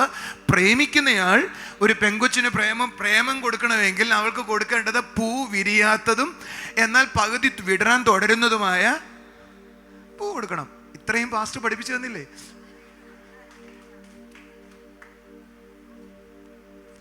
അതിന്റെ അർത്ഥം I M sharing my love, ഞാൻ എൻ്റെ സ്നേഹത്തെ നിനക്ക് തരുന്നു എന്നാണ് ആ പൂവിന്റെ അർത്ഥം. അപ്പൊ പൂവിനകത്ത് അർത്ഥമുണ്ട്. ഒരു നല്ല ഹല്ലേലൂയ പറഞ്ഞേ. ശബ്ദകീർത്തന ഹല്ലേലൂയ പറഞ്ഞേ. നിങ്ങൾ പൂവെടുത്ത് ഒരു ചെമ്പരത്തി പൂവെടുത്ത് ചെവി വെച്ച് കഴിഞ്ഞാൽ അതിന്റെ അർത്ഥം എന്തുവാ? അത് നിങ്ങൾക്ക് മനസ്സിലായി, വട്ടാന്ന് മനസ്സിലായി, പക്ഷെ പൂവല്ലേ അതും. ഇരുന്നോളെ. ഒരു നല്ല ഹല്ലേലൂയ പറ. സത്യത്തിൽ ദൈവത്തിന്റെ ലാംഗ്വേജ് പിടികിട്ടുന്നുണ്ട് ഞാൻ പറയുന്നത്. നിങ്ങൾക്കൊരു പൂവ് കർത്താവ് കാണിച്ചു തന്നു, പക്ഷേ ഇനി ഞാൻ പറയുന്ന വാചകം നന്നായി ശ്രദ്ധിക്കൂ. അടുത്തിരിക്കുന്ന ആളോട് നന്നായിട്ട് തട്ടിയിട്ട് പറ, നന്നായിട്ട് ഗ്രഹിക്കാൻ പറ, മനസ്സിലാക്കാൻ പറ. ദൈവം നിങ്ങൾക്ക് ആ വെളിപ്പാട് തരുമ്പോ, ആ സ്വപ്നം തരുമ്പോ ദൈവം നിങ്ങളോട് സംസാരിക്കാൻ ശ്രമിക്കുകയാണ്. ദൈവത്തോട് നിങ്ങൾ ചോദിക്കണം, പൂ കണ്ടു ബ്രദറെ, ഞാൻ എപ്പോഴും പ്രാർത്ഥിക്കുമ്പോൾ ഒരു പൂ കാണുമോ ബ്രദറെ? അല്ല അല്ല. കർത്താവിനോട് ചോദിക്കണം, നീ എന്താണ് ആ പൂവിലൂടെ എന്നോട് സംസാരിക്കാൻ തുടങ്ങുന്നത്? അപ്പോൾ അടുത്ത മറുപടി നിങ്ങൾക്ക് കേൾക്കാനായി കഴിയും. അടുത്ത മറുപടി അപ്പൊ നിങ്ങൾക്ക് തോന്നുവാ കർത്താവ് തൻ്റെ സ്നേഹത്തെ എന്നോട് കാണിക്കുകയാണ്. കർത്താവിനോട് അത് അപ്പൊ നിനക്കത് മനസ്സിലായെങ്കിൽ നീ പറയും, കർത്താവേ നിനക്ക് എന്നോട് ഇത്ര ഇഷ്ടമുണ്ടായിരുന്നു, അടുത്ത കോൺവെർസേഷനായി, സംസാരം ആരംഭിച്ചു. ദൈവം സംസാരിക്കാൻ തുടങ്ങുമ്പോഴാണ് നിങ്ങൾ ദർശനങ്ങൾ കാണുന്നത്, സ്വപ്നങ്ങൾ കാണുന്നത്, ഇൻസ്പിറേഷനുകൾ ഉണ്ടാകുന്നത്. ഒന്ന് കൈകളടിച്ചൊരു ആമേൻ പറ. പൂവാണ് ദൈവം തന്നത്. പക്ഷേ ആ പൂവിന് അർത്ഥം ഉണ്ടായിരുന്നു. കഴിഞ്ഞ ആഴ്ച ഞാൻ പറഞ്ഞു, യെരമ്യാവ് എന്ന് പറയുന്ന 2 പുസ്തകം എഴുതിയിട്ടുള്ള ആള്, ബൈബിളിലെ ഏറ്റവും വലിയ പ്രവാചകനാ. പക്ഷെ പുള്ളി ആദ്യം പ്രാർത്ഥിക്കുമ്പോൾ കണ്ട എന്നാന്നറിയോ? തിളയ്ക്കുന്ന ഒരു കലം. എന്നതാ കണ്ടേ? പക്ഷെ നമ്മൾ തിളയ്ക്കുന്ന വല്ല കലം കണ്ടേ? കുറെ ദിവസമായിട്ട് ഞാൻ തിളയ്ക്കുന്ന കലമാ പറഞ്ഞത്. കാരണം എന്തുവാണോ ആവോ, ഇങ്ങനെയല്ലേ പറയത്തുള്ളൂ. പക്ഷെ യെരമ്യാവ് പറഞ്ഞു, അല്ലല്ല. കർത്താവ് യെരമ്യാവിനോട് ചോദിച്ചു, യെരമ്യാവ് എന്താ കാണുന്നേ? അവൻ പറഞ്ഞു, തിളയ്ക്കുന്നൊരു കലം കാണാം. യെരമ്യാവിനോട് കർത്താവ് പറഞ്ഞു, ആ തിളയ്ക്കുന്ന കലം എൻ്റെ കോപമാണ്. തിളയ്ക്കുകയാണ്. അപ്പൊ ദൈവം തിളയ്ക്കുന്ന കലത്തിനല്ല പ്രത്യേകത, ആ കലം കാണുമ്പോൾ എൻ്റെ അകത്തുണ്ടാകുന്ന ദൈവശബ്ദത്തിനാണ് പ്രത്യേകത. കൈയടിക്കേ ആമേൻ പറ, സ്തോത്രം പറ, ഹല്ലേലൂയ പറ, ശബ്ദം ഉയർത്ത ആമേൻ പറ. എന്തിനാ ബ്രദറെ സ്വപ്നങ്ങളും ദർശനങ്ങളും പഠിപ്പിക്കുന്നേ? ദൈവത്തിന്റെ ഭാഷ നിങ്ങൾ പഠിപ്പിക്കുക. എന്തിനാ നിങ്ങൾ ദൈവത്തിന്റെ ഭാഷ പഠിപ്പിക്കുന്നേ? നോക്ക്, യേശു പറഞ്ഞു എൻ്റെ ആടുകൾ എൻ്റെ ശബ്ദം കേൾക്കും. ആരുടെ ആടുകൾ ആരുടെ ശബ്ദം കേൾക്കും? യേശു ആകുന്ന ഇടയന്റെ ശബ്ദം യേശു ആകുന്ന ഇടയന്റെ ശബ്ദം ആടുകൾ കേൾക്കും. എന്തിനു കേൾക്കും? അടുത്ത വാചകം, ഞാൻ അവയെ പേര് ചൊല്ലി വിളിച്ചിട്ട് മേച്ചിൽ പുറങ്ങളിലേക്ക് കൊണ്ടുപോകും. നിങ്ങളുടെ സക്സസ് എന്ന് പറയുന്നത് ജോൺ ഡാരി പാസ്റ്റർ പ്രാർത്ഥിക്കുന്നത് മാത്രമല്ല, നിങ്ങൾ ദൈവത്തിൽ നിന്ന് കേട്ടിട്ട് മുന്നോട്ട് പോകാൻ കഴിയുന്നതാണ് നിന്റെ സക്സസ് എന്ന് പറയുന്നത്.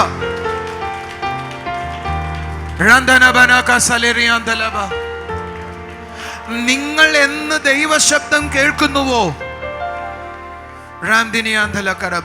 ഇന്ന് ഞാന് കണ്ടിട്ടുള്ളൊരു കാര്യം, ദയനീയമായ അവസ്ഥ. എൻ്റെ പുറകില് അല്ലെങ്കിൽ വേറൊരു പ്രവാചകന്റെ പുറകില് ആളുകൾ ഓടുകയാണ്. കാരണം എന്നാണെന്നറിയോ? അവര് ദൈവശബ്ദം എന്ന് പറയുന്നത് ആ വ്യക്തിയായിട്ടാണ് കാണുന്നത്.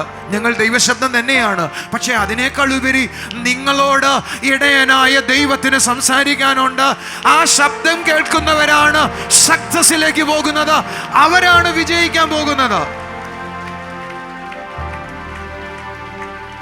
ഞാനിന്ന് മീറ്റിങ്ങിന് കഴിഞ്ഞിട്ട് എന്താ ചെയ്യാൻ പോകുന്നതെന്ന് പറയട്ടെ. നിങ്ങളുടെ മേൽ പരിശുദ്ധാത്മാവിന്റെ അഭിഷേകം വരാൻ പ്രാർത്ഥിക്കുക. ഡിവൈസ് അകത്തില്ലെങ്കിൽ കേൾക്കാൻ കഴിയത്തില്ല. ഡിവൈസ് അകത്തുള്ള ആളിനോട് പറയാനുള്ളത്, നിങ്ങളെ നടത്താൻ എൻ്റെ ദൈവത്തിന് കഴിയും, നിങ്ങളെ ഉയർത്താൻ എൻ്റെ ദൈവത്തിന് കഴിയും. അവരെ മാത്രമേ നടത്താൻ കഴിയത്തുള്ളൂ, അവരെ മാത്രമേ ഉയർത്താൻ കഴിയത്തുള്ളൂ. Come on. കൈ അടിച്ചൊരു ആമേൻ പറ, ശബ്ദമേർന്നൊരു ഹല്ലേലൂയ പറ. യേശുവേ എന്ന് വിളിക്കേ, യേശുവേ. നോക്ക, അപ്പോ യേശു കർത്താവ് പറയുമോ, അവ എൻ്റെ ശബ്ദം കേൾക്കും. ആരുടെ ശബ്ദം കേൾക്കും? ഇടയന്റെ ശബ്ദം പാസ്റ്റർ അല്ല കേൾക്കുന്നത്, പ്രസംഗിക്കുന്ന ഞാനല്ല കേൾക്കുന്നത്. പ്രസംഗിക്കുന്ന ഞാൻ കേട്ടിട്ട് നിങ്ങളോട് പറയുന്നല്ല, പകരം ഓരോ ആടും അവന്റെ ശബ്ദം കേൾക്കുമെന്ന്. ഓരോ ആടും. ഞാന് ബിസിനസ് ആവശ്യമായിട്ട് ചെന്നൈ, വശനാട്, തേനി, വശനാട്, മയിലാടുംപാറ എന്ന് പറഞ്ഞ സ്ഥലങ്ങളിൽ താമസിച്ചിട്ടുണ്ട്. ഞാൻ തേനി ഡിസ്ട്രിക്റ്റിലുള്ളതാണ്. അതുപോലെ അമ്പാസമുദ്രം, കർത്തപിള്ളയൂർ, ആ ഭാഗങ്ങളിൽ ധാരാളം മാസങ്ങൾ താമസിച്ചിട്ടുണ്ട് ഞാൻ ബിസിനസ് ആവശ്യമായിട്ട്. എനിക്ക് വൈരക്കൽ കച്ചവടം കൂടെ ഉണ്ടായിരുന്നു. ഞാൻ ആ സമയത്ത് അവിടുത്തെ ഇടയന്മാരെ ആടുകളെ നോക്കുന്നത് കണ്ടിട്ടുണ്ട്. ആടുകളെല്ലാം ഒരുമിച്ചായിരിക്കും വരുന്നേ, പക്ഷെ ആ ഇടയന്മാർ ഒരുമിച്ചായിരിക്കും നടക്കുന്നേ. പക്ഷേ അതിൽ ഒരു ഇടയൻ ഒരു പ്രത്യേക ശബ്ദം ഉണ്ടാക്കിയാൽ ഈ കൂട്ടത്തിലുള്ള ആളുകളിൽ കുറച്ചു പേര് അതിന് ആളുടെ കൂടെ പോകുന്നത് പോലെ ആ ആടുകള് ആ ആളുടെ കൂടെ വേർതിരിയും. ഞാൻ ചിന്തിച്ചു, ആടുകൾക്ക് എത്രയധികമായി ശബ്ദം അറിയാം.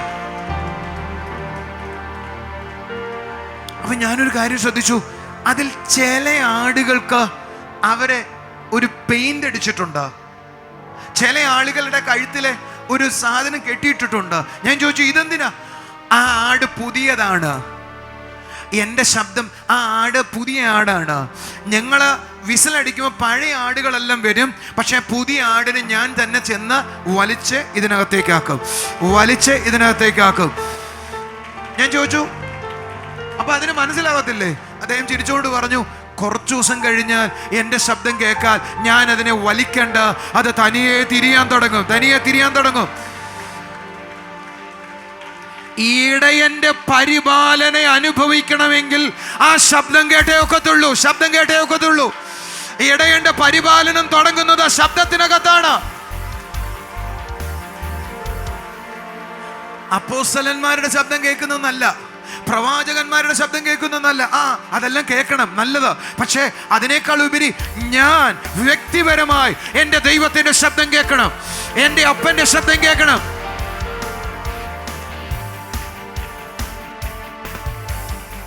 ഞാനൊരു ചോദ്യം ചോദിക്കട്ടെ, നിങ്ങൾ സ്വയം ഒരു ദർശനം കണ്ടിട്ട് എത്ര നാളായി? വ്യക്തിപരമായി കർത്താവിന്റെ ശബ്ദം കേട്ടിട്ട് നാളുകളായില്ലേ? വിശ്വാസത്തിൽ വന്നിട്ട് നാളുകളായില്ലേ? എപ്പോഴെങ്കിലും കർത്താവിന്റെ അടുക്ക ഇരുന്നിട്ട് ആ ശബ്ദം കേൾക്കണം എന്ന് ആഗ്രഹിച്ചിട്ടുണ്ടോ? ശബ്ദം കേൾക്കാത്ത ഒരാളും അടുത്ത പടിയിലേക്ക് വളരത്തില്ല. വളർച്ച ശബ്ദത്തിനകത്തായിരിക്കുന്നതാ. എനിക്ക് ദൈവശബ്ദം കേൾക്കാൻ പറ്റും. എന്റെ അകത്ത് പരിശുദ്ധാത്മാവ് വന്നതാ ദൈവശബ്ദം കേൾക്കാനാണ്. ഒന്ന് കൈകളടിച്ചൊരു നല്ല ആമേൻ പറ. Come on, വായി തുറന്ന് കർത്താവിനെ സ്തുതിക്കേ, യേശുവേ എന്ന് വിളിക്കേ.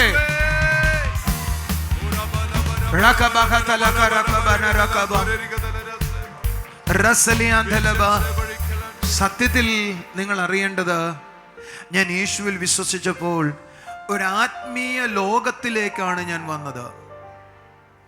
ഈ ലോകത്തിലെ ജീവിക്കണമെങ്കിൽ ഒന്ന് ദൈവത്തിന്റെ ശബ്ദം കേൾക്കണം, അതോടൊപ്പം ഈ ആത്മീയ ലോകത്തിൽ ജീവിക്കുന്ന ആളുകൾക്ക് സകല ആത്മീയ അനുഭവങ്ങളും ദൈവം തരാൻ തയ്യാറാണ്. ഒന്ന് കൈയടിച്ചൊരു ആമേൻ പറ. ശബ്ദമേർത്തിരെ ഹല്ലേലൂയ പറ. ശബ്ദമേർത്തിരെ ആമേൻ പറ. ദൈവം നിങ്ങളെ നടത്തുന്നത് അറിയണമെങ്കിൽ നിങ്ങൾ ദൈവത്തിന്റെ ശബ്ദം കേൾക്കണം. ഒരാളോട് പറഞ്ഞു, ബ്രദറെ കുറേ ദിവസമായിട്ട് ദർശനം കാണുന്നതിനെ കുറിച്ചും സ്വപ്നം കാണുന്നതിനെ കുറിച്ചും പ്രസംഗിക്കുന്നത് ആണ്. കുറേ ദിവസമായിട്ട് അങ്ങനെ. കാരണം നിങ്ങൾ വിശ്വാസത്തിൽ വന്നപ്പോഴും ഇതുപോലെ സ്നാനപ്പെട്ടു എന്ന് ശരിയാ, പാട്ട് പാടുന്നുണ്ട് ശരിയാ, പ്രാർത്ഥിക്കുന്നുണ്ടോ ശരിയാ, പക്ഷേ നിങ്ങൾക്കൊരു ചേഞ്ചും ഇല്ലാത്തതിന്റെ കാര്യം എന്താ? So simple. നിങ്ങൾ ആരും ആരെ കേൾക്കുന്നില്ല? കർത്താവിനെ കേൾക്കുന്നില്ല, കർത്താവിന്റെ ശബ്ദം കേൾക്കുന്നില്ല. കർത്താവിന്റെ ശബ്ദം കേൾക്കുന്ന ഒരാൾ മാത്രമേ പ്രോഗ്രസ്സിലേക്ക് വരത്തുള്ളൂ.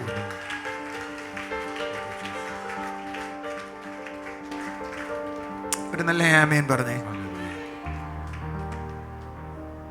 ഒരു നിമിഷം ഇരുന്നേ. ഞാൻ കഴിഞ്ഞ ആഴ്ച പറഞ്ഞത് ഒന്നും കൂടെ ഒന്ന് പറയട്ടെ,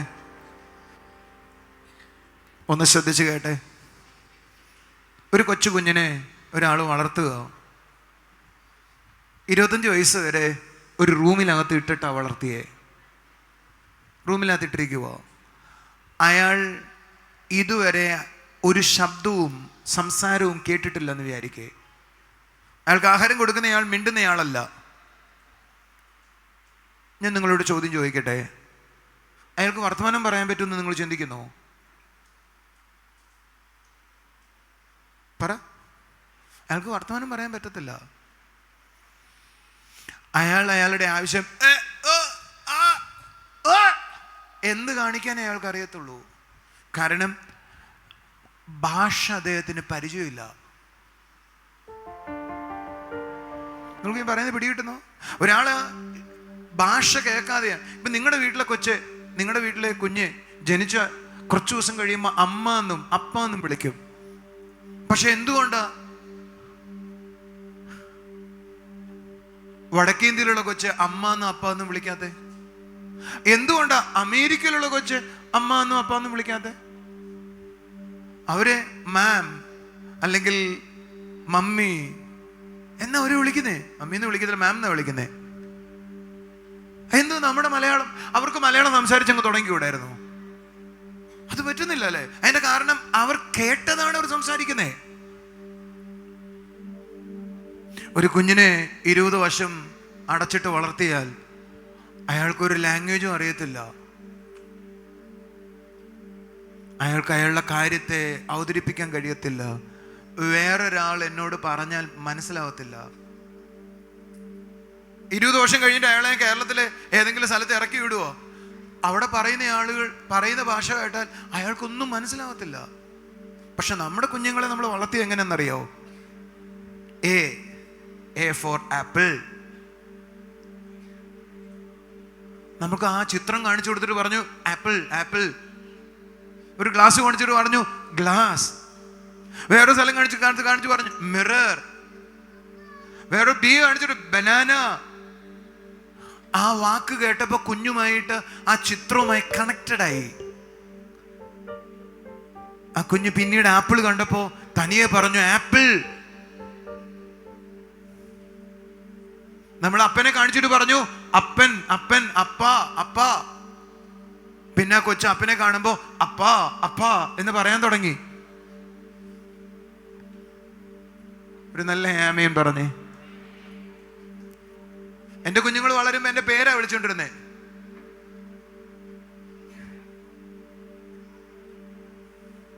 ഞാന് സോളിയെന്നാ വിളിക്കുന്നേ. അതുകൊണ്ട് കുഞ്ഞുങ്ങൾ അവളെന്ത് വിളിക്കും? സോളി. അമ്മ എന്നല്ലേ വിളിക്കുന്ന സോളി. കൂടുതൽ കേൾക്കുന്ന സോളിന്നാ. അമ്മ എന്ന കാര്യം പറയുന്നത് കേൾക്കുന്നില്ല. അതുകൊണ്ട് അമ്മ എന്നുള്ള വിളി വരുന്നില്ല. ഞാൻ അമ്മ എന്നാ വിളിച്ചിരുന്നെങ്കിൽ അവരെന്ത് ചെയ്തേനെ? സോളിന്നാ വിളിക്കുന്നത് കേൾക്കുന്നേ. മമ്മിയും സോളിന്നാ വിളിക്കുന്നത് കേൾക്കുന്നേ. അതുകൊണ്ട് എല്ലാവരും ഇവളും വിളിച്ചു സോളിന്ന്. നമ്മളിത് കേട്ടിട്ട് ചിരിച്ചു. ലാംഗ്വേജ് പഠിക്കുക ചെയ്തേ. ദൈവരാജ്യത്തിലെ ലാംഗ്വേജ് നമ്മൾ മനസ്സിലാക്കുമ്പോഴാണ് ദൈവം പറയുന്നത് നമുക്ക് മനസ്സിലാകാൻ തുടങ്ങും.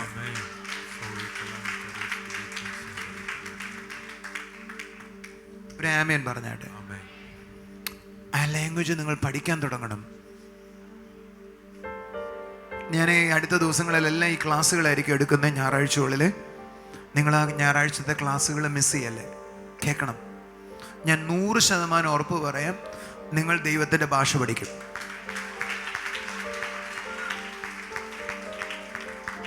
ഒരു നല്ല ആമേൻ പറഞ്ഞേ. ഇപ്പൊ ചില ആളുകളുടെ ഈ ഞാൻ പറഞ്ഞു, ഞാൻ കണ്ടു പ്രാർത്ഥിക്കുമ്പോൾ കോഴിയെ കണ്ടു, പൂങ്കോഴിയെ കണ്ടു. എന്തെങ്കിലും അർത്ഥമുണ്ടോ?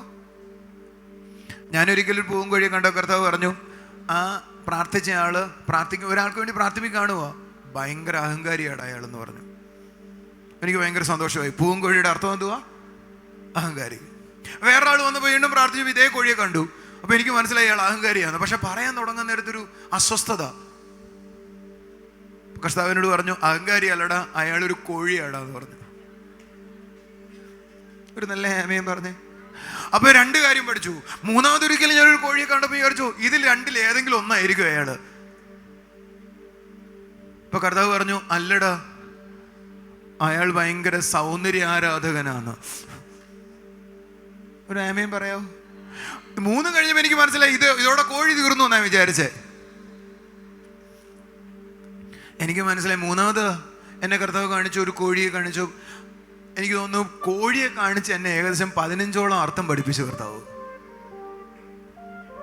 അപ്പൊ നമ്മൾ കോഴിയെ കണ്ടാൽ കർത്താവ് അതിലൂടെ നമ്മളോട് കമ്മ്യൂണിക്കേറ്റ് ചെയ്യുകയാ. ഞാൻ കോഴിയെ കണ്ടു എന്ന് പറയാനല്ല ദൈവം വിളിച്ചേ. ഞാൻ പ്രാർത്ഥിക്കുമ്പോൾ ഒരു കോഴി ഒന്ന് കൊക്കിക്കൊണ്ടേ ഇരിക്കുവോ ബ്രദറെ?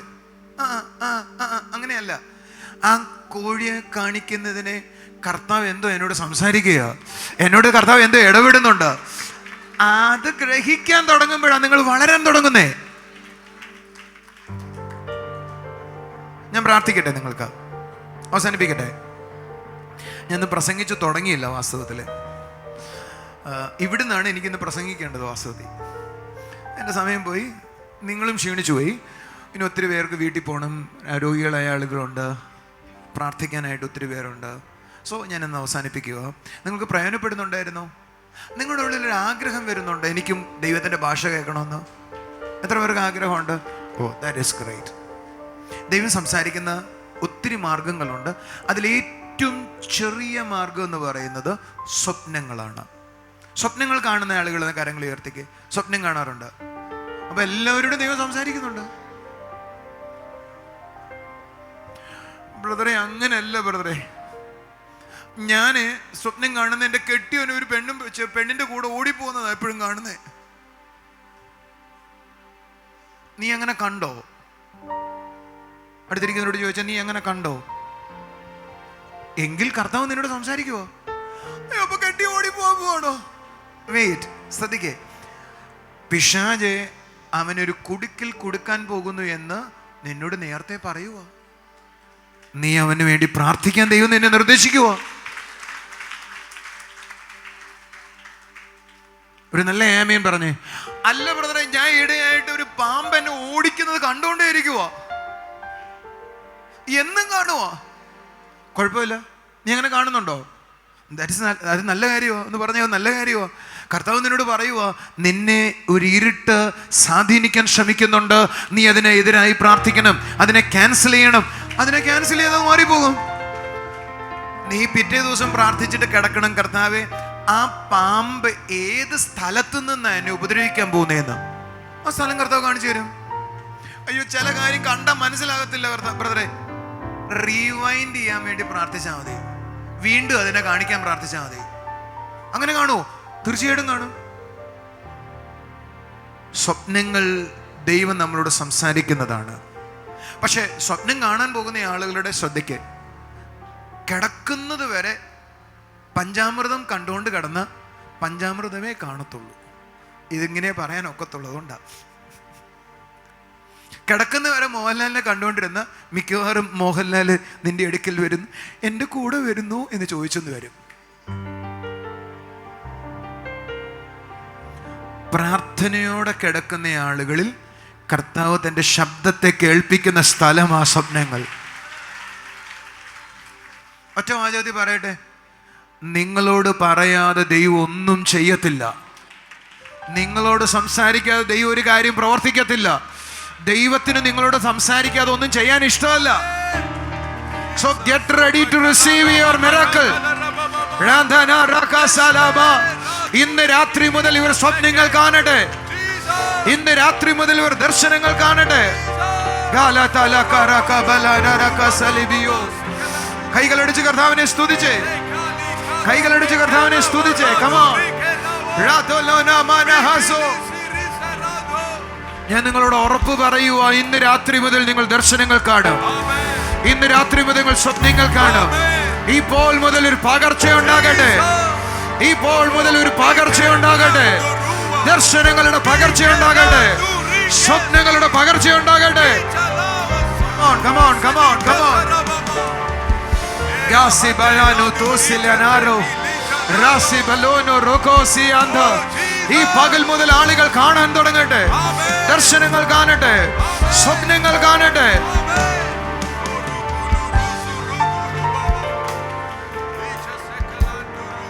നിങ്ങളുടെ തലയിലോട്ട് കൈവച്ചേ. ഇന്ന് മുതൽ നിങ്ങൾ അത് കാണാൻ തുടങ്ങുക. നിങ്ങളുടെ ഭാവിയെ ദൈവം നിങ്ങളോട് സംസാരിക്കാൻ പോകുന്നു. നിങ്ങളുടെ ഭാവിയെ ദൈവം നിങ്ങളോട് ഇടപെടാൻ പോകുന്നു. യേശുവിന്റെ നാമത്തിൽ ഇന്ന് പകൽ മുതൽ ഇവർ ദർശനങ്ങൾ കാണട്ടെ. ഇന്ന് പകൽ മുതൽ ഇവർ ദർശനങ്ങൾ കാണട്ടെ. ഇന്ന് പകൽ മുതൽ ഇവർ സ്വപ്നങ്ങൾ കാണട്ടെ. ഇന്ന് പകൽ മുതൽ ഇവർ സ്വപ്നങ്ങൾ കാണട്ടെ. ഇവരുടെ ലൈഫ് ചേഞ്ച് ആകട്ടെ.